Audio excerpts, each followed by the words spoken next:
namoni un individu qui en face il y a chaîne parce que c'est un bâtiment en étage na se na bazali ba base ya IDPS pour ça na drapeau na bango wana ayemba moko agresser Prince Epenga en criant aussi. Tout son temps on n'a pas pu supporter. Nous venons dans le monde des idées, nous parlons, vous me violentez, je vous violente aussi. Mais si je suis en face d'un inculte, si je suis en face d'un fanatique qui veut me tuer, les gens doivent balongola na idée na bango que nous sommes des lâches. Moi, na banga aliwa, mais na banga aliwa au bango katsate. Pour nous, Félix Tshisekedi n'est pas un dieu. Félix Tshisekedi c'est un homme comme nous. Il a droit d'être critiqué. Ce qu'a moni que baroy ko critiquer était a déposé l'eau ya batu nyonso a kende ko gérer makamna bango la famille a komona bisote. La chaîne où invité qui Prince Epenga bango peut rapporter qui plainte.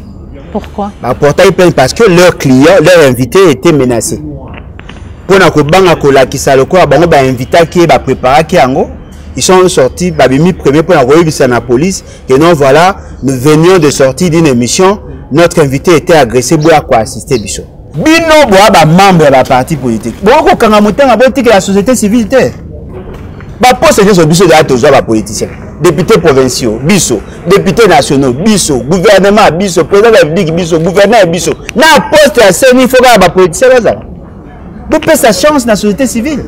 C'est ça en fait notre souci. Avant de parler de le processus électoral, rétablissons d'abord les équilibres par la révolution.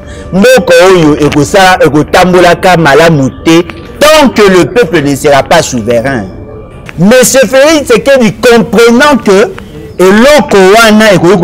Sénat, qu'est-ce qu'il a fait? Il a convoqué les sénateurs, a payé une injonction, ce qui veut dire ne comptez pas sur les Sénats. Mais c'est quand même maladroit de notre part de considérer que nous pouvons compter sur Félix Tshisekedi. Félix Tshisekedi est né dans la violation de la Constitution. Il faut que la population se prenne en charge. Botika kolala, botika kolota, ngonga ezali rapport de force.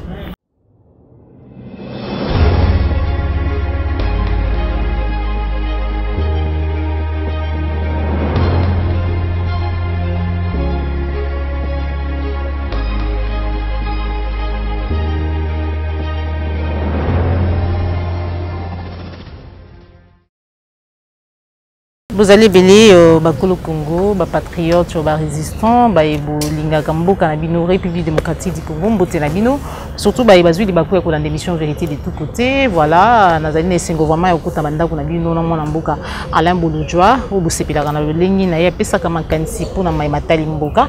Tupusani pembeni na ye pour tout zo réaction na ye vraiment na lombangu en rapport na mai matali loi organique ou déjà na ngonga. Oyo tope na mikolo, o na mukolo tozali na ngambu ya Sénat, Singeli Ezala voté. Pourquoi? Parce que c'est les cas qui déjà dans l'Assemblée nationale.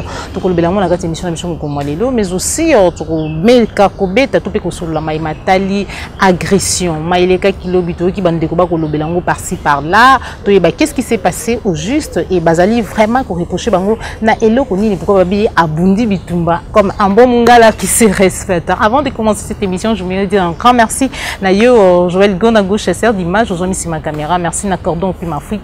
Sans oublier Papa Layom Biwan Ezali équipe ou Ezali ko accompagner maman Joël Kombe. Sans plus tarder, je dis bonjour mon amboka Lembolujo.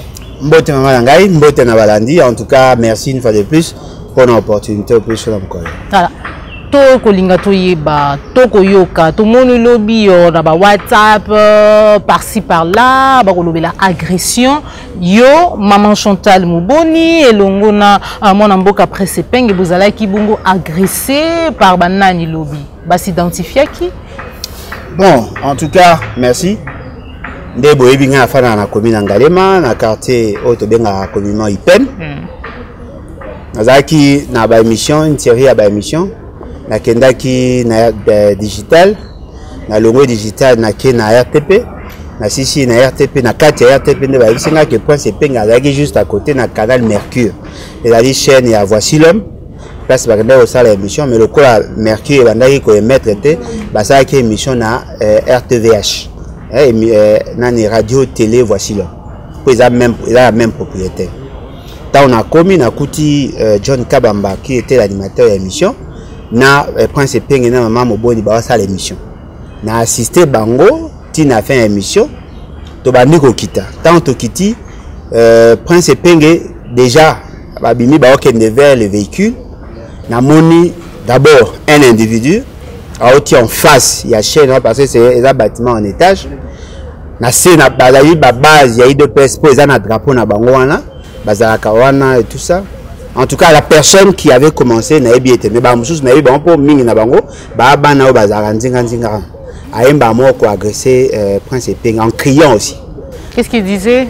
Non, Habi a reproché le fait d'avoir critiqué ou d'avoir critiqué M. Félix Tshisekedi, Félix Tshisekedi Moninga na été, c'est que tant a agressé les journalistes à protéger Prince Penge parce que lui déjà dans la Koya pour la bête, journaliste à protéger. Aïe le sous a attaqué, bah on n'a pas pu supporter. Et moi personnellement, je ne peux pas accepter. Pour réagir comme un bon mongala qui s'est. Question, moi je ne peux pas passer à la télé pour se vanter ma cambouille violence parce que je trouve que force physique, ils ont caractère pour nous ça va bloquer. Voyez-vous, nous sommes dans un combat politique. Bitumana biso zaï bitumba baïdé. Ceux qui n'ont pas bendé, n'ont pas bendé na cerveau. Parce que ce n'est pas ça la finalité de mon action. Mais je ne peux pas accepter, Bino, au nom de quel principe il y a intolérance, tout ça. Boya quoi agresser là. Ou bien boya quoi agresser Mouto, parce que Bino Boyo considérer que Félix Tshisekedi, il faut Biso tout considérer comme un gourou. Parce que Bango c'est normal, au nom du père Yachichi, au nom du fils Yafachi, ça c'est à leur niveau. Pour nous, Félix Tshisekedi n'est pas un dieu. Félix Tshisekedi c'est un homme comme nous, il a droit d'être critiqué. Ce qu'a Moni, que Bango critiqué était, a déposé l'eau à Batunyoso, a qu'un de gérer, Makamna Bango la famille, a Romon a bisoté. Tant que Bajeraka Marana là, Yomonanga a critiqué.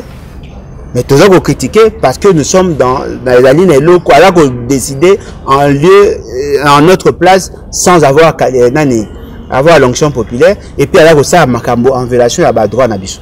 Moi, je mais kasi le lingo tout à l'heure. L'autre fois, c'était mon amboka Miché Mangala, lobby maman Chantal, Prince Penge également, Yopozala qui wana tangu makamwani lekani ala lire où vont les choses. Le lingue commis à boye, commis en zoto, alors que combat izalaka d'idées, combat d'idées, bu pesi makanisi, biso peto pesi makanisi, mais le lingo comme ko kende boye, et ko bangi sabino te ko zong sabino peut-être estimaté. Pourquoi? Parce que apparemment ma vie est comme en danger. Maman, la vie est déjà en danger, Bandaka.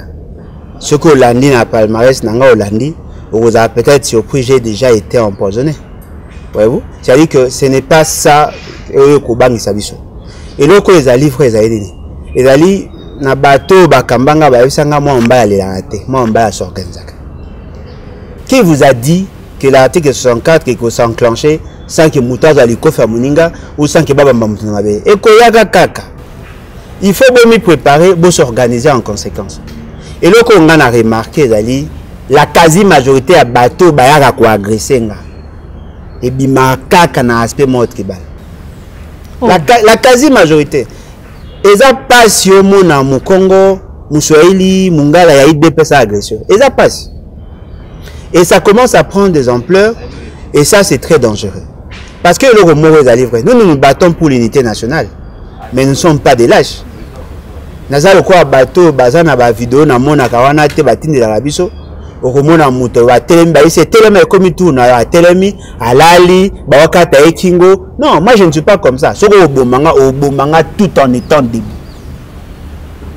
On doit dire ça, nous devons nous organiser dans ce sens-là.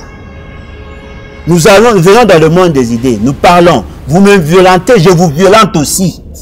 Coup sur coup. Non, il y a maman. Bisotou netoza, tobotama avec une animalité empirique. Moutounio surtout na carte netoza na carte na biso, esprit à violence pesa. Tout là qu'on contenir en gros pourquoi? Parce que nous voulons être des hommes modernes. Mais si je suis en face d'un inculte, si je suis en face d'un fanatique, tu veux me tuer.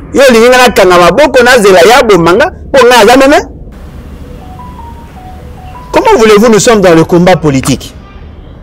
M. Félix Tshisekedi a des porte-parole. Il a l'argent et la finance publique. Il a le caisse de l'État. Il a tout.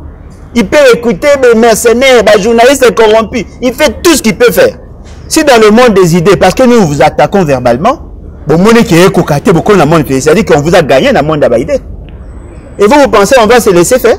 Vous n'avez pas le droit de critiquer Tobanini Moussala, la président de la République, parce que vous n'avez pas des leçons à lui donner. Non, mais attendez, on lui donne des leçons pas sur sa vie. Est-ce que vous m'avez déjà vu parler de la sexualité à Félix Tshisekedi? Je n'en parle pas parce que ça ne me concerne nullement.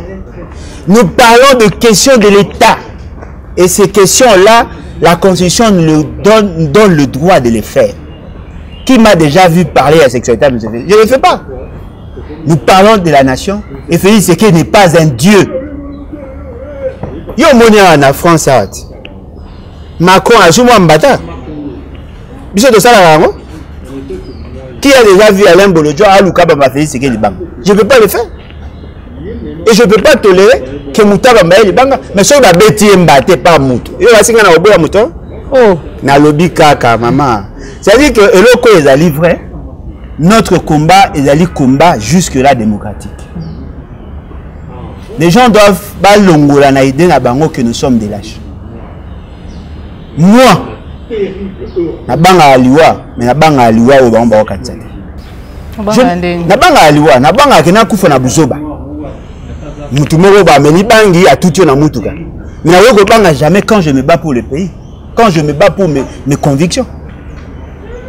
Venez dans le monde des idées. OK. Ceux qui boivent dans le monde des idées, on est d'accord. Voilà. Critiquez-moi. Insultez-moi comme vous voulez. Quand vous me touchez, je vous touche. Quand on attend à tous anan na vous toucher. Na wolinga obo manga pona tikelo et c'est ngopolo o mikumisa bo manga ta. Bokende ki na police moko ya pembe ba. Bo déposer qui plainte, la suite c'est comment?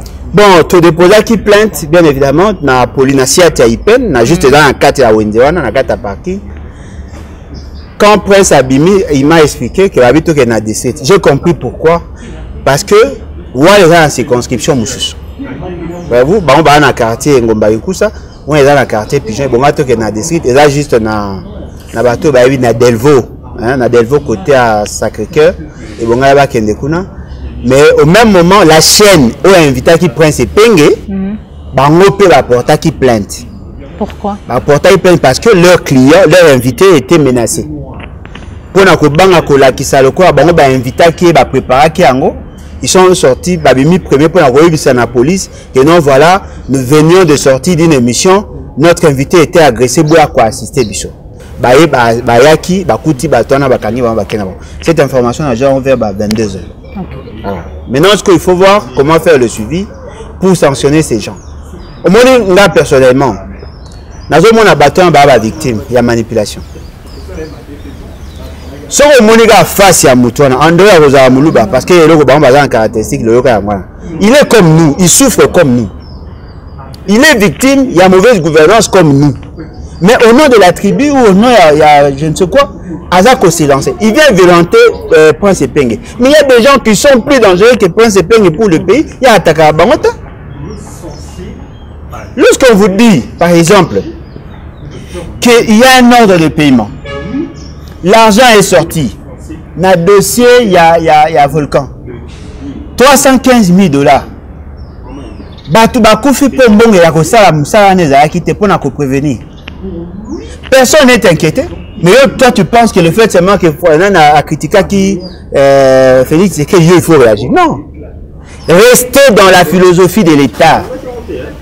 Parce que quand vous nous amenez dans ces débats-là, tu reconnais la bagarre civile, tu reconnais la bagarre tribale, et au final, c'est nous tous qui en perdre. Parce que notre souci n'a pas été bunda pour l'unité. Est-ce que vous avez imaginé Félix, c'est qu'il a ça biso mabé, biso nyonso ba congolais. Qui m'a déjà vu en train à Kouloukalibanga pour ma cortège? Je peux le faire, mais je ne le ferai jamais.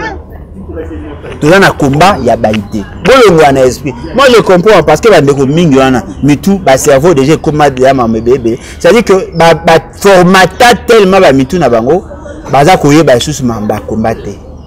combat physique boutique ya ba lingwe boutique ya ba puma noir bato basala ba sport mais biso to ya combat politique mais bon kanisa te que nous sommes des lâches.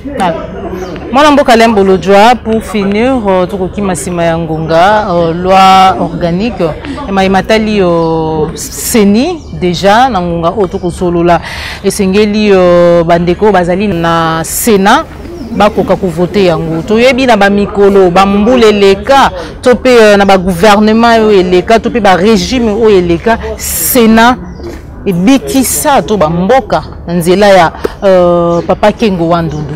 Lelo est-ce que nous pouvons compter na Sénat oyoke loi oyo ba mboka bazali côté lemela pourquoi parce que ba kolinga été Séni ezala dépolitisé est-ce que Séné ko sala quelque chose? Bon, en tout cas nous revenons encore à débat au Tosaki.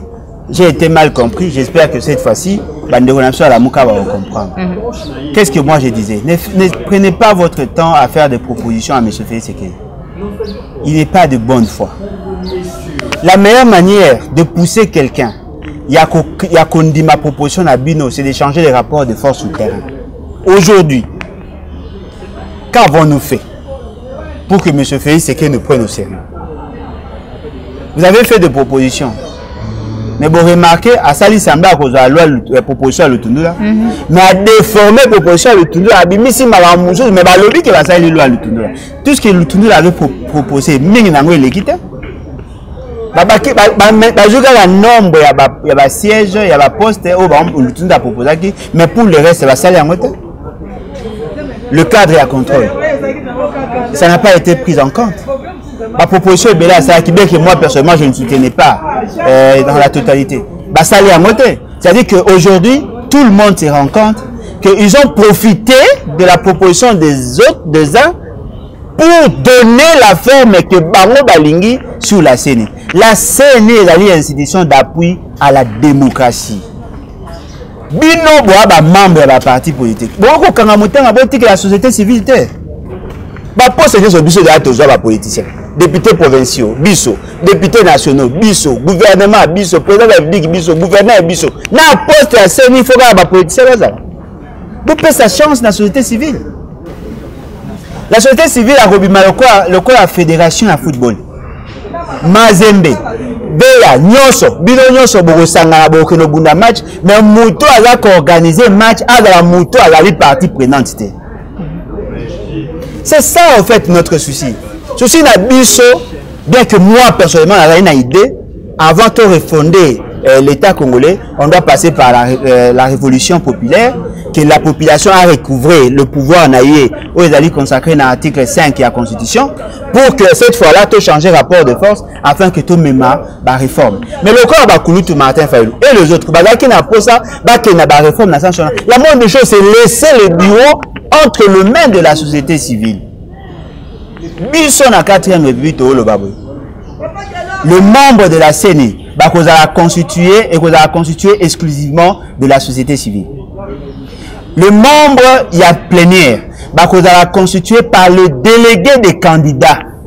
Voyez-vous, parce que dans le cadre il y a processus électoral, la CENI, si vous jouez à niveau de la présidence président de la République, la CENI organise aussi les élections pour les candidats indépendants.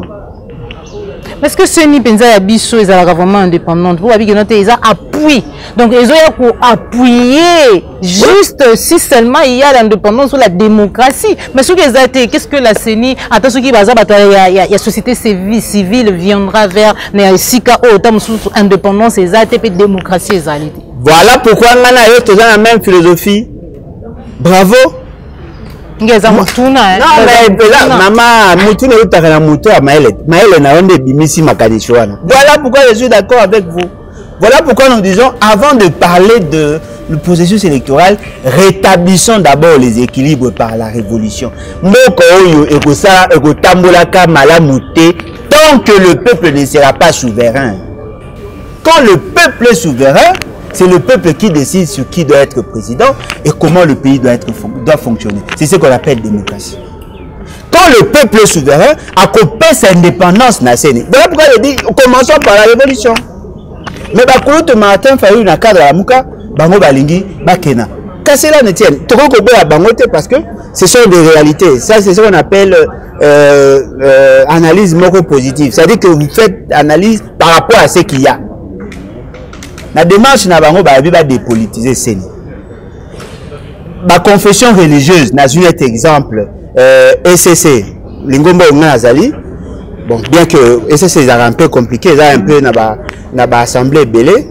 SCC, lobby, fustiger le fait que réforme va se faire de manière cavalière. Si vous dans la question, vous avez rappel, dans l'histoire, en 2015, avec la loi électorale, qui va conditionner les élections par le recensement, au fait à faire appel na Sénat va se prendre en charge ça. Mais le refoyer peuple congolais au Bayalabiso. Mais ce fait c'est qu'il comprenant que et l'Okowana et Souka na Sénat, qu'est-ce qu'il a fait? Il a convoqué les sénateurs à Pessi Bango injonction basa à Oyali. Ce qui veut dire ne comptez pas sur les sénats.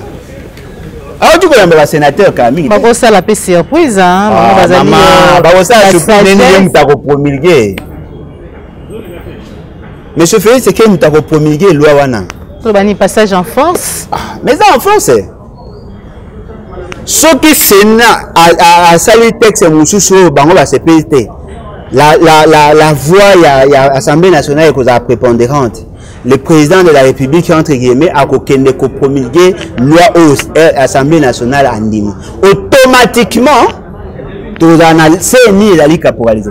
Et puis dans le cas de CENI, la répartition, on vous parle de 15 personnes, mais bon, la répartition. Hein. Non, mais on nous dit, d'après leur proposition, M. Félix Tshisekedi a droit à 6. L'opposition, c'est-à-dire FCC, le Kabila, a droit à 5. La société civile a droit à 4. C'est-à-dire que FCC Cash a droit à 11. La société civile a payé 4. Nous tournons là-bas qui 5. Mais ça, 5. Et puis, ce qui est essentiellement sur le partage à pouvoir. Alors que Bissot est au-delà, même le mécanisme à financement. Il fallait rendre indépendante la CENI vis-à-vis du gouvernement. Pour créer clé de répartition, compte à CENI sans passer par le gouvernement pour que là, on a indépendance, on a autonomie financière nécessaire pour que va dépendre du gouvernement. Le gouvernement, par moment, utilise le mécanisme de financement à l'institution pour faire du chantage à Mamba CENI. Ils n'ont rien résolu. À la fin, vous aurez des élections bâclées. Et là, on a un biso, tout sans exception. Mais c'est quand même maladroit de notre part de considérer que nous pouvons compter sur Félix Tshisekedi. Félix Tshisekedi est né dans la violation de la Constitution. Oh. C'est que le corps a botamé la violation de la Constitution par rapport à la fonction politique. Le corps a botamé la violation de la Constitution. Il ne peut pas réviser de loi pour favoriser sa mort politique. Tout ce qu'il va faire, c'est de maintenir l'instabilité institutionnelle pour que lui reste président. Ce qui veut dire que croire à sa bonne foi, c'est de la naïveté pure et simple. Il faut de ça l'effort que le rapport de force ait changé. Il faut que la population se prenne en charge. Botika kolala, botika kolota, ngonga ezali rapport de force. Si c'est le peuple à la souverain, le peuple doit se prendre en charge. Si c'est l'union dite sacrée ezali souveraine, l'union dite sacrée doit se prendre en charge. Et là, les rapports de force. Du côté du peuple, le peuple il faut se prendre en charge comment et par non, mais comment moyen. Ça va quand on a plateau, on déposer la baba. C'est tout. Moi, je vais savoir le plateau, mécontentement, c'est tout. Voilà. Voilà, pour finir, Israël Mutombo Mikolo Koleka, tout le monde qui ndeko tozali lile mimia na ye na lolenge na ye ya kusala musala osala biso ba révélation ya maitali carte bancaire wapi certaines personnalités to ba bongo bazali toujours na coalition ya régime oyo bazalaki ko utiliser ba carte pona ko kwaka misolo ya biso ba kongomani mekazo to ko yoka ete dossier yango ezali bamemi na procès. Pourquoi? Parce que bako estimer ezali diffamation de ebinde de justice yango comment kotambola na mboka na biso. Réaction na yo mona mboka Lemboudou. Bon, en tout cas, nasali émission moko et puis na sola qui Minande Konanga Israël Mutombo que j'aime bien. Azali parmi les jeunes courageux, il est de notre génération. Au Bakali Sarate un jour Torobonga va beto funga magamis pour la génération sacrifiée. Il est de notre génération. Je le soutiens, je l'ai suivi. Et le Conga a remarqué d'ailleurs. Et le Galiboso, on a Oloba en connaissance de cause. Ces cartes-là doivent exister. Okay. Il faut Ezala. Nakala. Ezala na ba code secret. Ou va que ça la pour na refunga ba caisse. Ba caisse moi ezala logé na ba banque. Des gens qui ont fréquenté les banques à cette époque-là, ba yeba que vous na compte na yo courant, vous appelez na caisse mo bomba ba biloko, bomba mbongo na carte. L'État avait ces caisses-là avec des codes. Généralement il y a 4 chiffres. Ba repé ça au code, l'État a cologé mbongo. Yo soko ye oyo ça opération mo pour na l'état ba peso ko ya no fungolo bimisi mbongo mbongo wana eza ko servir pour acha ngone na ba banque belé o nga yebi na mona na yoka ya net na belgolaise eza ki na BCDC bango bande ko sala makambo wana bologer mbongo na bina boche mbongo na Belgique ça beaucoup na Belgique beaucoup ko utiliser l'état congolais a cette pratique là. OK. L'état congolais a ça nini soki alingi à ça l'opération moko. Net par exemple à ça l'opération moko na pays étranger à copier sa mutu carte mutuana à ko ça l'opération na mbongo wana. Ça veut dire que ce sont des options que l'État a joie. Il y a ce qu'on appelle le fonds secret. Na fonds secret wana ezali ko ça ba dépenses misusu ezali imprévues mais qui sont budgétisées. Na kati ya budget ba ligne wana ezali ba fonds moko ba tchaka ba fonds secret. En fait, ces fonds secrets là, ils allaient justement pour faire certaines dépenses de l'État. On appelle cet exemple, moi bien que ça très pas trop prudent de le faire. L'État congolais a des agents qui travaillent dans les administrations des autres pays. Mais tous allez à Boye Bango, tous en a agents. Il y a l'État, bah travaille dans le service à renseignement à pays voisins. Batouara ba futa ba ngona bulletin de paie. Ba futa ba ngona. Kana ndenge na oloba. Mbongo wana ebimaka ezana ligne budgétaire mais ezana komboté. Et yango ne serva. Ba dépense monsieur ba dépense ya refinance. C'est-à-dire ce que nous appelons l'espionnage. Ça finance na ba biloko ya marque. Les ministres qui se déplacent oyo ba kei na mission moko boye expéditive bazana posa mbongo bakendaka. Tant que moi la ministre la kenda ba ça la rappelle ma mususu ya mabe ba payo na ba éviter ba ko ba mino te mbongo wana bimi posa biloko non pratique là existe ba to ba ebi la question de sécurité de l'État nde ba comprendre. Il y a des secrets de l'État au ba ba até pour l'État là na moi bondoki na mo ba négliger. Siko ndeko na biso Israël Mutombo, je suis sûr et convaincu à Jube information n'est pas monsieur Jeff. Parce que lui-même déjà a cité qui est déjà 2 fois lors de l'émission. Ce qui IGF a apprécié, c'est de l'imprudence. Ah bon? Lui donner cette information, c'est de l'imprudence. Parce qu'avant de lui donner ce genre d'informations, il fallait tout traiter. Au départ, la si le quoi que le parti qu'on les a mabé. Parti qu'on les a mabé, c'est une pratique courante. Même dans des pays où les plus sérieux, ils allaient.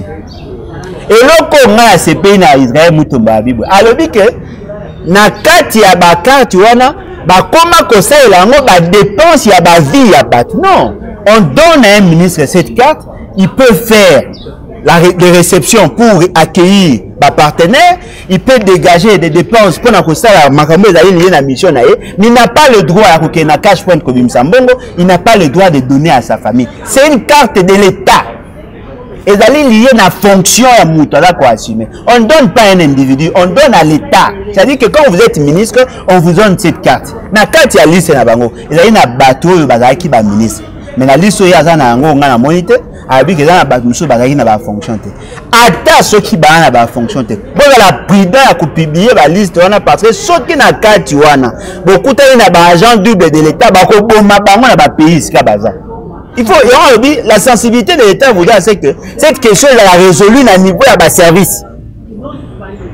La bateau est impliqué directement dans la sécurité de l'État. Batika les politiciens, les dépenses non contrôlées, la carte de l'État pour aller effectuer des dépenses. Et par rapport à comment alimenter la caisse, c'est vrai ça de manière automatique. Chaque mois. Mais pour qu'un ministre ait utilisé carte Wana, il doit avoir 2 documents. Document à l'Iboso ordre de mission, document à Mibalé autorisation de sortie. Ce qui veut dire que si on a bien mis Balé, on a passé carte on a activé en cas dans la banque étrangère. Voilà. Merci beaucoup. Moi je le soutiens, tu peux porter plainte, mais comment voulez-vous, bisous on a courage à dénoncer? Ceux qui chaque fois, ceux qui ont dénoncé quelque chose, ça côté le mais c'est il y a la boule à qui apporter de Nabiso plainte. Apporter plainte, pour la diffamation. Qui peut me dire dans cette vidéo la partie où Samo Alobi que c'est à la Gouli à Bimisakambongo pour des fins privées. Qui a vu ça? Alobi Boy. Tout le monde est nécessaire moi la carte est liée directement à compte à trésor, est liée à carte à trésor, est liée à compte moko ya banque centrale na carte ya banque commerciale. Babimisaka mbongo alobi yango boy abi ke na kati ya bato na ba muso ba utiliser yango pour des fins personnelles ba pesi ba famille mutu moko tazali na kati na côté à Boston. Il n'a pas dit que c'est là la goule a détourné, mais il a dit que c'est là la goule détient la carte. Il est moko pe c'est là la goule andimi que a détenir la carte mais à ça il montant est-ce que faut y avoir que non c'est là la goule à 50 000 abi là qu'on nager entre 10 000 et 50 000. C'est-à-dire que Batika acharnement, Batika intimidation, nous parlons nation. Ce qui nous a dénoncé, c'est vrai que vous avez le droit de traduire en justice.